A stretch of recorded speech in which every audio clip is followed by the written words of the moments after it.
There are subjects that many parents choose to keep their children from. They see subjects like death or sexuality as too advanced for a young mind.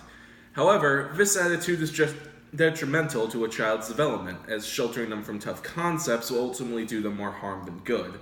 Books that are hit hardest from this attitude, in my opinion. Young readers are kept away from sensitive subjects by their parents, libraries, or school teachers. This, in turn, led to the perception of children's literature as soft and safe. I'm here to challenge that idea, as well as the overprotectiveness that led to its inception. Children's literature can expose readers to controversial topics at an early age, allowing them to be processed and understood during the majority of the child's development. This practice should not be challenged or banned, but encouraged so that these children can form their own perspectives on these sensitive topics early. To shed some light upon the faults of our current way of thinking about children's literature, I would like to tell you a story about myself. I was unaware of the true impact of events like the Holocaust until my last year of middle school. Until then, my attitude towards the Holocaust was flippant at best. I knew it happened and that it was bad, but I never really understood the details of the tragedy until I was forced to read Elie Wiesel's Night for my English class. Within the pages of that book, I found the context and perspective required to truly understand the horror of the Holocaust. I saw what had happened, why it was allowed to happen, why such events must be prevented in the future. As I finished the final page and closed the book, I was left with a single question. Why wasn't I shown this sooner? The whole aspect of the world and its history was shut off from me because I was too young. Any potential personal growth that literature of this type could provide was gated off until I had lived for an arbitrary amount of time. That is ludicrous. While it is true that children should not be exposed to the entirety of violent subjects like genocide, it shouldn't be an all-or-nothing scenario. We can introduce these concepts to children in a way that won't traumatize them and while still giving them the information they need to expand their worldview. The book Hidden, written by Loic de Villiers, depicts the events before and during the Holocaust from the perspective of a young Jewish girl. Her parents are taken away from her, and the only thing that prevented her from being taken was the intervention of a resistance cell. The girl, named Donia, is taken in by her downstairs neighbors, who are agents of the aforementioned resistance, and hidden away under the name Simone. She deals with her new life with her new parents, while the world goes to war just outside of her view.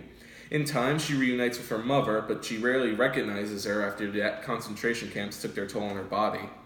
They never find their father, but they live happily after that. The story was told by Donia, now a grandmother, to her grandchild. In doing so, this proves that these stories can be told to children if handled well. The Cats of Krasinski Square by Karen Hess also shows us the perspective of a young girl during the Holocaust. She is also Jewish, but she and her sister Mira have escaped the ghetto and are living in Warsaw. Their names presumably changed and their Star of David patches burned. Unlike Donia, they are in a position to help the other Jews that are suffering and plan to do so. The girl shows Mira weaknesses and holes in the wall where Mira and her friends could smuggle food into the ghetto. She has to smuggle food to the hold nearest to Krasinski Square, as it was likely that her friend McCall will receive it. But on the day of the smuggling, the Gestapo brings out dogs to sniff out the food. To distract the dogs, the girl, Mira, and many of their friends gather the titular cats. The cats are then released around the dogs, whipping them into a frenzy and allowing the smugglers to reach their goal. This story shows us that there are people trying to help those suffering during the Holocaust, and not everybody was frightened or otherwise coerced into complacency. The last book I'll be talking about is Feathers and Fools. The peacocks make the observation that the swans can fly and they can't. They realize that, were the swans to attack them, they would be defenseless. To remedy this, they begin using their own feathers to make arrows. The swans, seeing this, make their own arrows to even the playing field. Both sides continue preparing for an imagined conflict. Due to just what should be a innocuous event, the conflict is no longer imaginary. The peacocks and the swans fight each other until nothing is left but 2 eggs.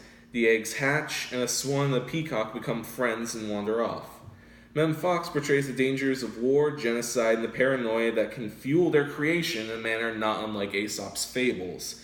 Its anti-war message is clear to all that read it, which is an important aspect of children's literature. These books stand as examples and proof that even subjects like genocide can be approachable for children if presented in the right way. They should be. Sheltering a child from the world will only harm them. We need to show them the real world, warts and all, in a manner that they can process.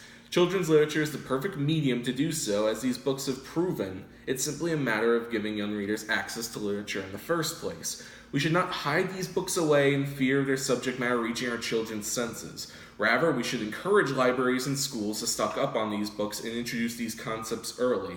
We often talk about how children are the future. What future can it be if we keep the past from them?